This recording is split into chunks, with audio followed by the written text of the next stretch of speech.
और अगर ये कोई समझता है कि मंत्री हमारा क्या बिगाड़ लेंगे, ट्रांसफर करने का पावर तो है नहीं, सस्पेंड करने का पावर तो है नहीं। अगर आपको लगता है कि आप किसी के संरक्षण में बिजली विभाग को और आम जनता को परेशान करके आप सुरक्षित रह सकते हैं तो आपका बहुत बड़ा भ्रम है।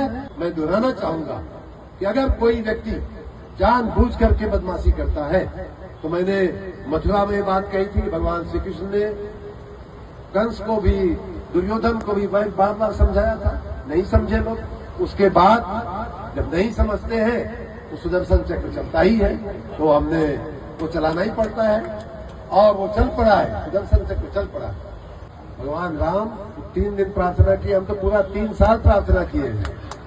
और अब जो है, अब प्रार्थना का समय निकल गया है। अब जो है भय बिन होई न प्रीत। आप लोग, मैं तो जनता से सीधा कहता हूं कि जहां कहीं भी हमारे कर्मचारी बदमाशी कर रहे हो, उनसे विनम्रता पूर्वक व्यवहार करिए, लेकिन साथ ही उसी विनम्रता के साथ हमारे ध्यान में ये बात अवश्य लाइए कि यहाँ आपका ये अधिकारी जो है गड़बड़ी कर रहा है। आप लोग हमारी आंख कान बंद करके, आप लोग हमारा कैमरा बंद करके, आप लोग हमारी दूरबीन बंद करके मित्रों काम करो। देखो, देखते देखते ये सब जो है व्यवस्था सही हो जाएगी।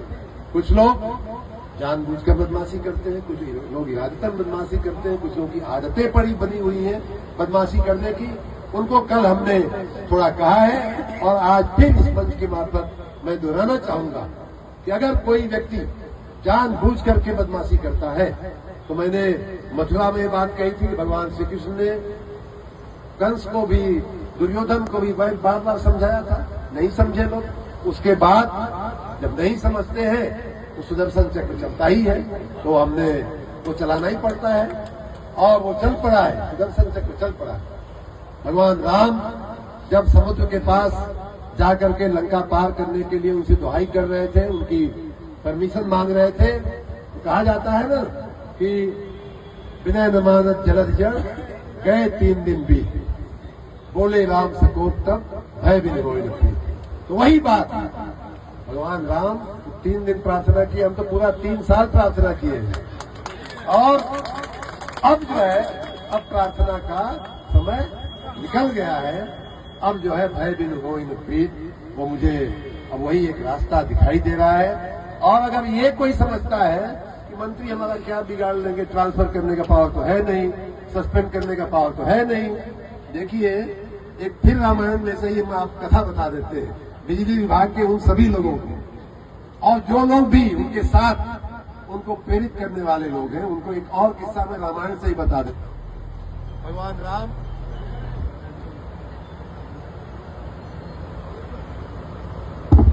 भगवान राम मां सीता के साथ एक बार बैठे हुए थे। इंद्र का बेटा जयंत उसका नाम था, उसने बदमाशी किया और मां सीता के पैर में चोंच मारा। रामायण में इस प्रसंग का उल्लेख है, बड़े विस्तार के साथ उल्लेख है। जयंत उसका नाम था, बदमाशी किया। ऐसा भी लोग कहते हैं कि वो देखना चाहता था कि भगवान में कितनी ताकत है। मां सीता ने तो कुछ नहीं बोला, लेकिन भगवान को अच्छा नहीं लगा। उन्होंने वहीं एक तिनका पड़ा हुआ था, दूब का तिनका पड़ा हुआ था, उन्होंने उसको उठा करके जयंत की तरफ फेंक दिया और उसके बाद वो तिनका भगवान राम का तीर बन करके जयंत का पीछा करने लगा। और ऐसा रामायण में उल्लेख है कि जयंत जो है भगवान ब्रह्मा के पास गया। भगवान ब्रह्मा ने कहा जल्दी भागो यहाँ से, भगवान राम का चलाया हुआ बाण है, इसको कोई रोक नहीं सकता। भगवान शिव के पास गया, कहे भागो यहाँ से जल्दी से, तुम्हारी रक्षा कोई नहीं कर सकता।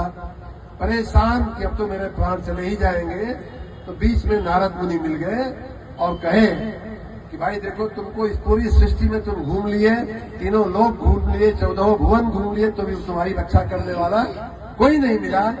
अब अगर तुम्हारी रक्षा हो सकती है तो भगवान के चरण में ही जाकर के तुम क्षमा मांगो, प्रार्थना करो, तब जाकर के तुम्हारी जिंदगी बचने की कुछ संभावना है। जयंत गया भगवान के यहाँ त्राही माम करके साष्टांग पड़ गया उनके चरणों में। मां सीता को दया आ गई कि भगवान ये क्षमा कर दीजिए। और अब असली बात मैं कह रहा हूं कि तिनका जो होता है जब चल जाता है तो भगवान राम ने कहा भाई माफ तो मैं कर दिया, लेकिन इस बाढ़ का क्या करूं, बाढ़ जो छूट गया है वो तो कहीं ना कहीं कुछ न कुछ तो करेगा। तो जयंत की एक आंख निकाल ली गई थी। आप सभी लोग रामायण पढ़ने वाले, तो हम भी अगर तिनका छोड़ देंगे आपके पीछे, तो यहां से दिल्ली तक आप भागेंगे, राष्ट्रपति भवन तक भी भागेंगे, तो आपको कोई नहीं बचाएगा, कोई आपको खड़ा नहीं रखेगा, कोई आपको खड़ा नहीं रखेगा। अगर आपको लगता है कि आप किसी के संरक्षण में बिजली विभाग को और आम जनता को परेशान करके आप सुरक्षित रह सकते हैं, तो आपका बहुत बड़ा भ्रम है। हम जनता के लिए अपनी नौकरी छोड़ करके आए हैं और हम जनता के लिए हम कुछ भी करने के तैयार हैं, इसलिए किसी को शंका नहीं होनी चाहिए। तो बिजली की व्यवस्था हम मऊ जिले सहित पूरे प्रदेश में सही करने में लगे हुए हैं। और एक और बात कह दूं, ये देखिए माननीय सुधाकर भाई, पार्टी तो है उनकी, एक पार्टी तो है ही है, पार्टी है तो पार्टी के नाते कुछ न कुछ तो पार्टी वाले बोलते हैं। लेकिन मैं आपको ये बता दूं कि जब उनकी पार्टी का शासन था यहां 17 तक, तो 2012 से 17 तक 5 साल में जो सबसे ज्यादा बिजली की मांग थी 12,000 मेगावाट, 13,000 मेगावाट, यही रहती थी। और ये सपा के खुद के दस्तावेज में से आप निकाल सकते हैं।